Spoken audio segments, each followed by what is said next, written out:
Hello, everybody. Welcome to our October 11th special edition of our honors. Well, it's inspired by our TED Talks discussion club, but it's a discussion based on this issue that maybe many people are not aware of, which is organ trafficking.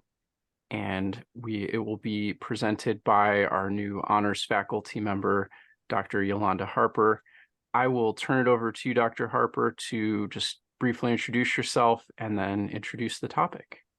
Okay, thank you, Mark. Hi, everyone. Yolanda Harper here, and I'm a professor in applied behavioral sciences in the Department of Behavioral Sciences in the College of Arts and Sciences.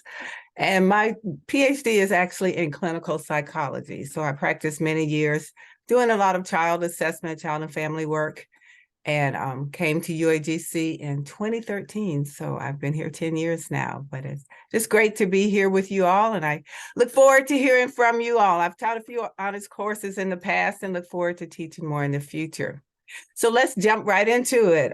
So our October session, From the Red Market to Save Your Siblings, ethical issues related to supplying human organs to meet demands. So we're going to start with the red market. And when it comes to human organs and tissue, as you all may know, the gap between supply and demand just continues to get wider and wider. Fine. Some refer to it as black markets, also referred to as red market. So as these markets grow and organized organ trafficking expands across our globe, sometimes we see an organ alone is trafficked. Other times a human being is trafficked for the purpose of organ removal. And the organ shortage for transplanting basically is the common root of these two kinds of organ trafficking. And one of many challenges is that vulnerable populations, such as those who are illiterate and aren't able to read what they're actually and understand what they're signing, or individuals living in poverty, prisoners, sometimes undocumented immigrants, and political or economic refugees are often major sources of these organs for patients who are very wealthy, or even middle class, but wealthy by other countries' standards. Patients, medical tourism is huge, and a good portion of that medical tourism is to receive organs. So they could afford to purchase trafficked human organs through a variety of brokers. So without further ado, let's just start with the first video. And what we'll do is show the first two videos kind of back to back, just like the first 4 minutes of the first video, and then the second video is about 8 minutes long. And then we'll open it up for discussion. But feel free to share your thoughts in the chat as they come to you along the way. So Mark, will you play the first one? The how can you fight? Yes. Yes. And yes, it's how you can fight forced organ harvesting by Adnan Sharif. And this is a TEDx Brum. And I'm gonna pause the recording so we don't get into copyright issues. And then I believe the next video will be a PBS NewsHour clip called "Human Trafficking Victims Forced to Sell Their Organs Share Harrowing Stories." So look for those in the description of the video if you're watching the recording, and we'll be back with the discussion. I want to open it up to our participants. What resonated, what struck you, what surprised you, and of course we want to get to solutions as well. Because what can we do? So first, just kind of. One thing that surprised me was how cheap they were selling their kidneys for. You know, in that one village, $300 to $500 for a kidney. You know, that's insane. Yeah. And then, surprised me too. Yeah, can you not live healthily with only one kidney? Oh, I think you can, but I think, you know, as they were saying, you can't do heavy work, and a lot of those individuals, that's what they were, you know, those were their options primarily for work. But people do live with one kidney, but it has a lot to do with your living conditions and environment.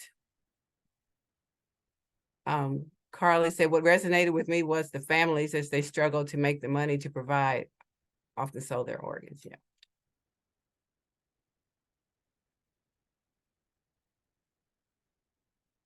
Who else?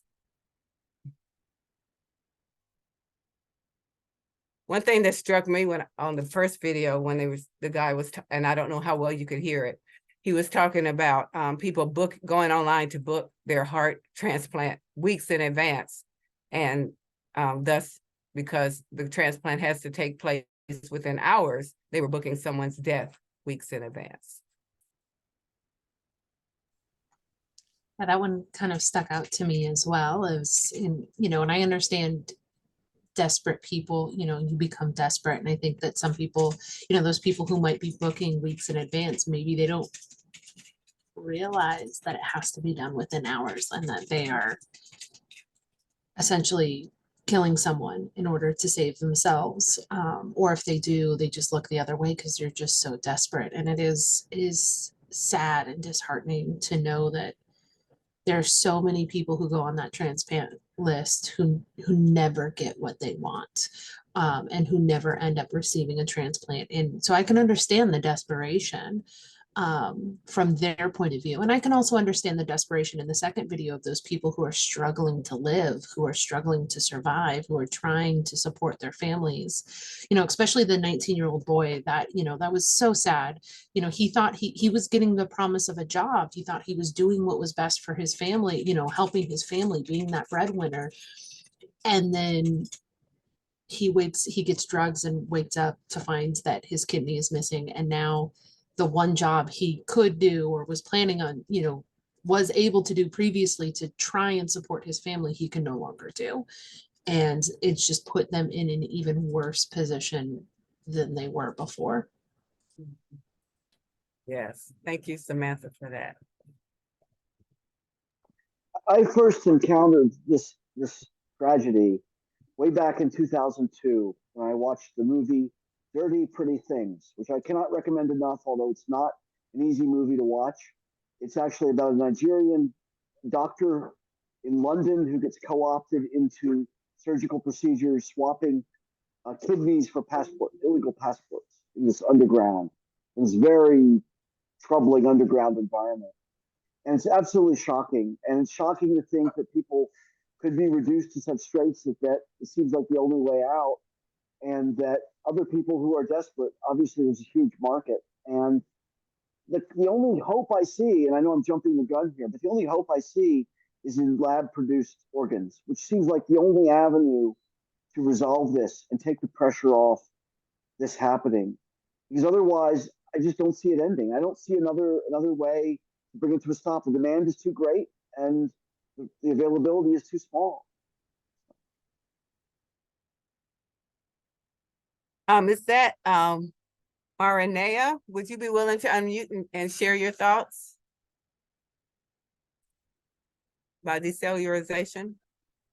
Well, I was just curious because from my understanding, decellularization is basically like taking the skeleton or the structure of an existing organ, and basically they kind of cut out what exists within it and create a like a scaffold inside of the structure in order to create new stem cells and cells that restore the functionality of the organ and allow like the regeneration of healthy cells within the organ, which is something that they have been working towards doing, basically to I would assume to like bide time for, trying to replicate organs, which I don't know how many of you guys have seen the movie, but there was a movie that came out called Repo, the Genetic Opera, and it was all about basically a company that created these organs, and they sold them, and there was a black market where people were going and like repoing the organs if you couldn't afford them, and they were growing them and they were in abundance, but it was still causing the same black market issue because if you couldn't afford the only company that made them, you just didn't get them. So I was just curious if that was something that would be sustainable or help, because like I think if we're not addressing the core issues of like poverty and the struggles that those people are going through, they're always still going to be victim to something. So I was just trying to think, at least if there were other options, would people's desperation come down at all? I think having more options is always a good thing. Even if it doesn't completely meet the demand, more options, I think, if it's made affordable, can certainly be a good thing. That's what I wanted So, to say. I'm sorry, go ahead. go I'm ahead. sorry. No, please. No, Yeah, I I agree with if we could grow them, or if we some kind of way give more options. But if it's anything like here, people who are on transplant lists here, they probably can't afford it, even in this country. So if you're already in poverty, it's going to be a money grabbing thing. They're not going to make it accessible for these people who live in poverty already. They'll give them false hope, I think. But I do think I think we need to address the root cause of it, which is finding these hospitals or finding the doctors, or making the government come and say, you are responsible for this. Make the laws a little bit stricter, I think. Great. Thank you for that. So one of the solutions, I stopped the video earlier because I wanted to see what you all would come up with. One of the recommendations that the first speaker talked about is trying to educate people to get more willing to be donors. And so I'll just throw out some questions. Think about, are you willing to receive an organ? Because one of the points he makes later is that many people are willing to receive an organ, but they haven't indicated on their driver's license that they would be a donor. They're not willing to donate. So even at that level, there's a kind of a gap, so to speak. Others wouldn't indicate on their license that they would just donate to anybody, but they might donate to a family member or a friend or a certain special circumstance. And then there's some, under no conditions would they donate, and maybe shouldn't, So what are your thoughts about that in terms of trying to close a little bit of the gap that way? It may not solve the heart problem very much, but it might help for other organs. That was actually going to be one of the things I was going to say as far as suggestions go. I think more education around organ donation and being a donor, and trying to, like myself, I understand that there are some people who don't donate due to religious reasons or medical reasons. For example, my husband, he can't donate, like, not organs, but like he can't donate because he's on blood thinners because he has a mechanical heart. So even if he wants to, he couldn't. So I understand that. Myself personally, I am a donor, but I think that will help, because I think there's lots of people who are willing to donate who just don't put it on their license or who don't indicate it. And so that could help alleviate some of the demand. I think a combination of that, along with being able to grow organs, and find different ways of being able to do transplants, could also help with the demand. And then from an economical standpoint, one of the other things I was thinking of is, especially with that second video, and I'm sorry to get us a little off track, is that a lot of people were selling their organs or their kidneys because of the situation that they're in. And if there was more supports and a way to help these people to earn money in a different way, they may not resort to selling a kidney, because it definitely seemed like a lot of them didn't realize what would happen to them afterwards. And so I think there's a few different aspects and a few different ways to come at it to try and help avoid or alleviate some of that. Thank you for sharing that. One more comment before we move to the next video, and I scan the comments also in the chat. Okay. Well, the next one is very brief. It's about 2 minutes, and it just introduces a toolkit. So get the name right, United Nations Office on Drugs and Crime, UNODC, created a toolkit for the investigation and prosecution of trafficking in persons for organ removal. So Mark, if you would play that brief video, it just introduces the toolkit, and then I'll put a link in the chat. Many parts of the toolkit we can actually see online. There's one part that they want to show you, it's just not out for everyone to see. They want to actually have somebody from their office show you, which they said they were willing to do if anybody's interested. But for now, I'll just share the website to the toolkit. Wow. Here in criminal justice or any related field, curious?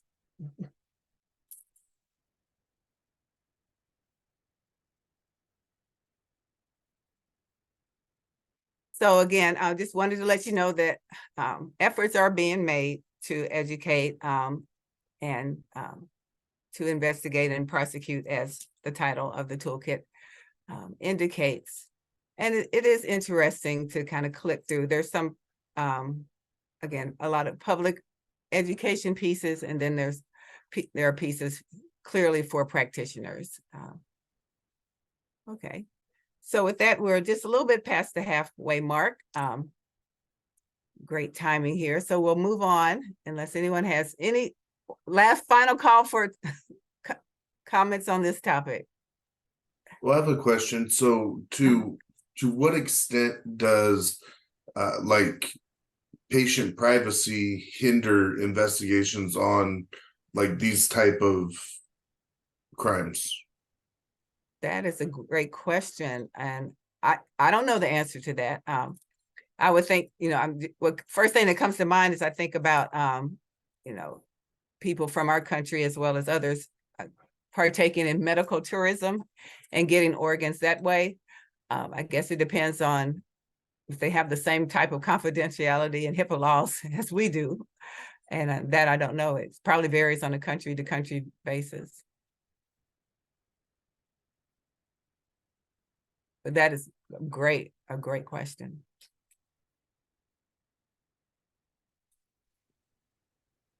Okay.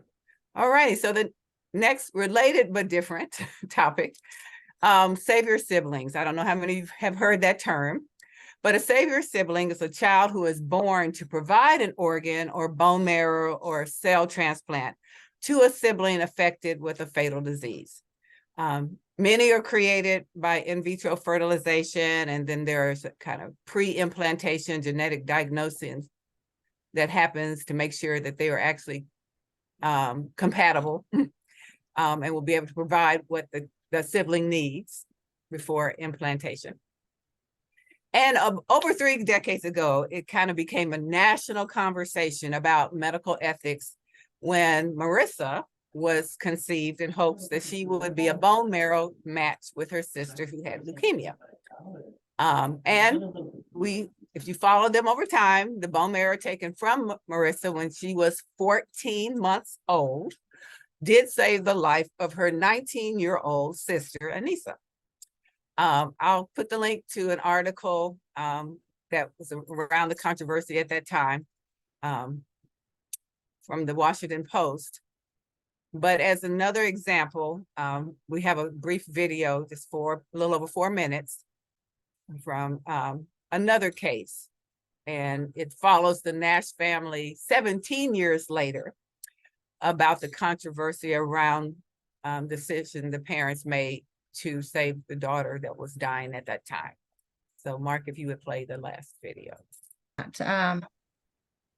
My husband and I made the general decision that we were not going to produce any children because of our autoimmune disorders.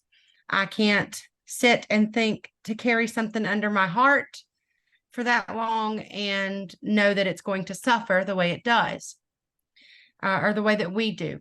However, I do not disagree with these parents. If it's just a stem cell, I watched my mom go through a stem cell transplant, and yeah, she smelled like cream corn, but it saved her life. But I have to agree that they made the right decision in order to save their child.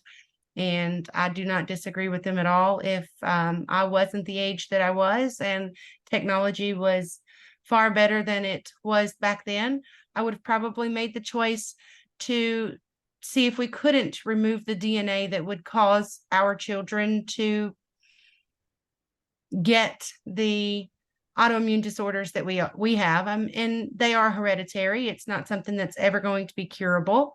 So I have to agree with them, and I don't judge them at all.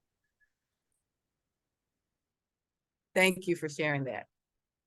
I'm scanning the chat here. Depends, yeah. So clearly, risk can weigh in. You know, sometimes we're talking about bone marrow, sometimes we're talking about actual organs. So some authors propose that such authorization should involve the opinion of an impartial third party who can guarantee the welfare of the child. What do you think about that?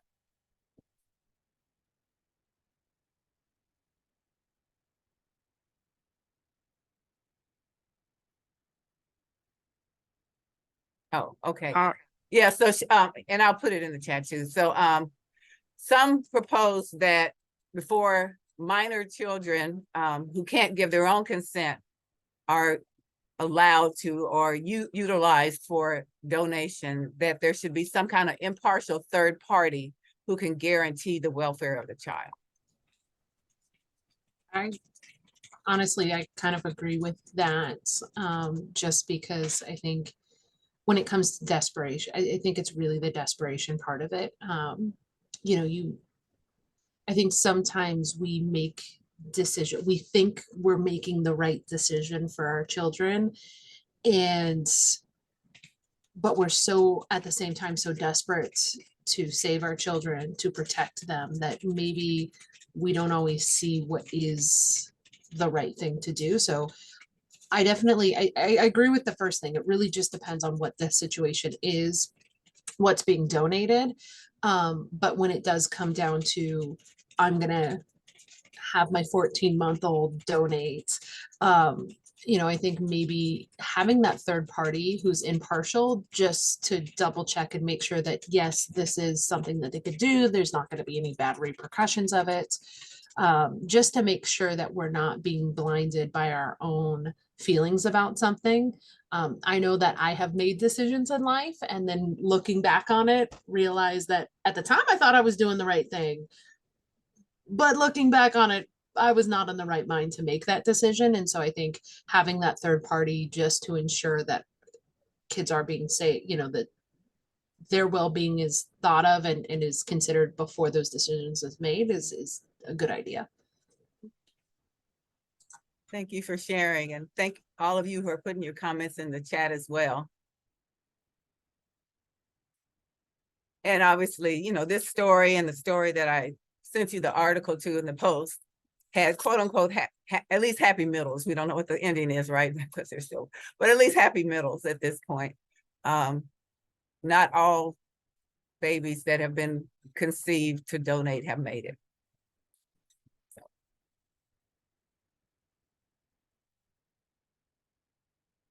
Which is one reason that led to, you know, the authors, and I'll put some articles in the chat that recommend, you know, having someone, a third party, even though, you know, there's still no guarantee, but at least someone to look at potential risks from another perspective.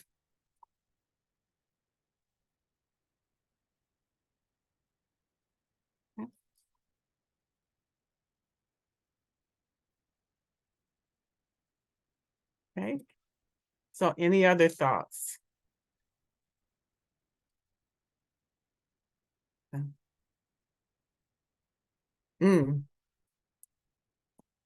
Interesting comment, yeah. A line drawn somewhere before they lose bodily autonomy. Would you care to unmute and expand on that a little bit?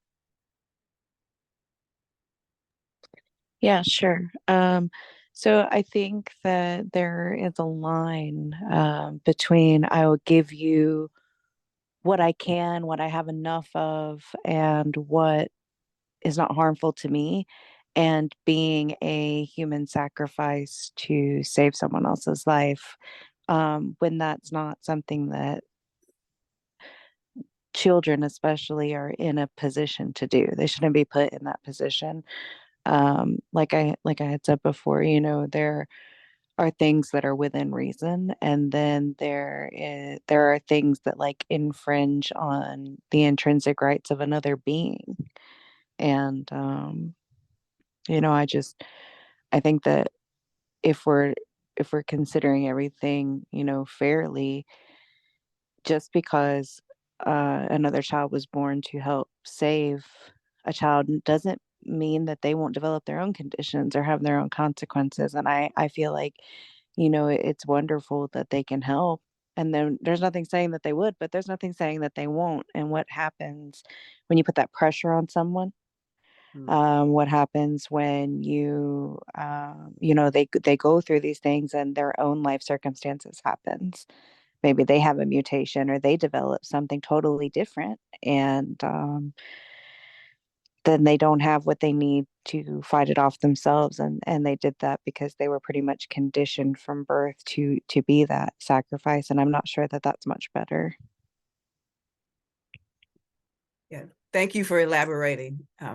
Your comments were very rich, so I appreciate you sharing more of your thought process. Okay, anyone else? We got to close to time. Oh, okay, minors can decide to donate when they get their learner permit.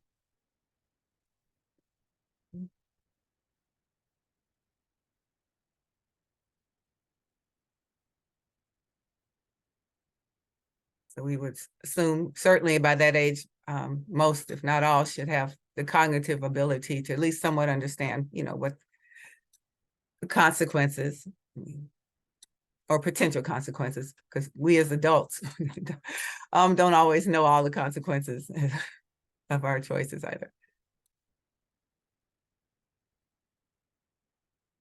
The risks have to be mindful of the one donating, not the receiver. Yeah. And I think that's where that impartial party can help with understanding those risks. Okay. Well, I'm glad you found it interesting. I thank you all who came. Do you have some closing remarks, Mark or Clifford?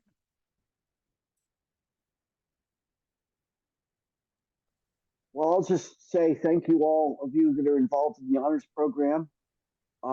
Just a couple words about that, I suppose, are in order. If anyone has any questions about the honors PLA process and claiming credit for attending, please let me know. If you have any questions about the honors program, please let me know. Mark and I will be happy to linger and answer your questions and any concerns or questions of any kind you might have. I certainly extend a great appreciation to Yolanda for coming today and giving this very powerful presentation. There's a lot to think about in these topics. These are, you know, I'm still left wondering, where do I stand about some of these, and you know, I encourage you to continue thinking about it and wondering about it. These are some powerful things. Are there any closing questions of any kind? Either something for Yolanda or something for Mark or myself about honors? Anything at all you'd like to know that we can answer? There's plenty I don't know. But if there is anything, by all means, type in chat or I'll stop talking so that you can unmute and speak. Again, thank you all for being here, for sharing, whether you unmuted or in the chat or whatever. Just thank you for the hour. It was very enlightening. I had no idea any of this was a thing, so I appreciate it. You're very welcome. And of course, I'm sure you hear this from Mark and Clifford. We also want to know other topics that that you already are aware of and are interested in and would like to be presented here as well.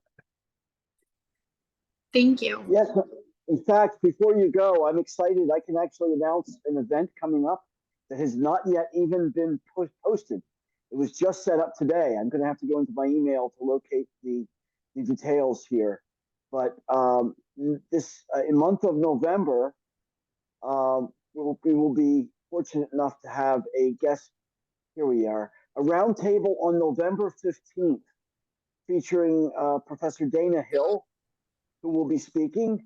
And let me see, I have a description here. In just a moment, I'm going to pull up the title.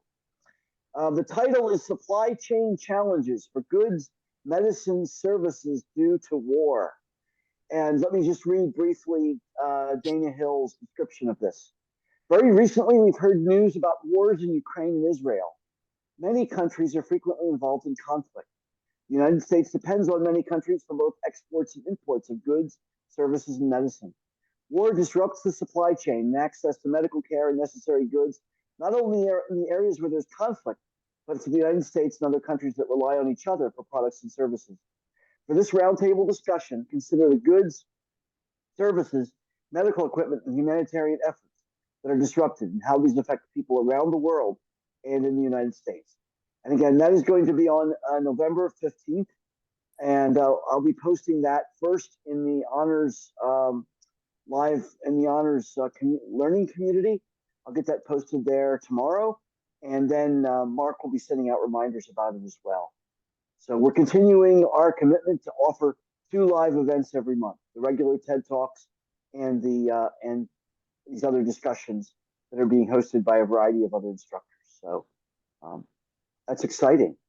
Clifford, I had a student reach out and say, how can they go about presenting on a topic, either in the format, the TED Talks discussion format or another discussion-based format. And if you're interested in that, feel free to reach out to Clifford and I over email, and we can help guide you through the process. Basically, if you just have an idea, we can help you flesh it out into an hour's worth of presentation and discussion.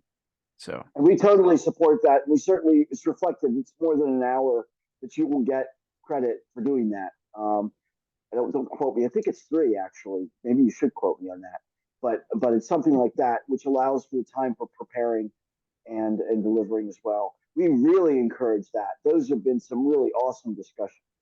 So by all means, if there's something you're passionate about that you feel others would be connect with, that somehow ties to civic responsibility, global perspective, innovation, or leadership, which is pretty much practically everything there is, then please do reach out. We really support that. 150%. You can see I was never a math. All right. Well, have a wonderful evening. Again, I'll linger another minute or 2 in case anyone's feeling timid in the back and has a question. But otherwise, we'll see you at future events of the Honors Program. And thank you all so much for taking time out of your busy lives to be here. And particularly thank you, Yolanda, for this awesome presentation. I do have one question. Sorry. No, don't apologize. No, I had seen an email where something was rescheduled for the 25th. Exactly what is that?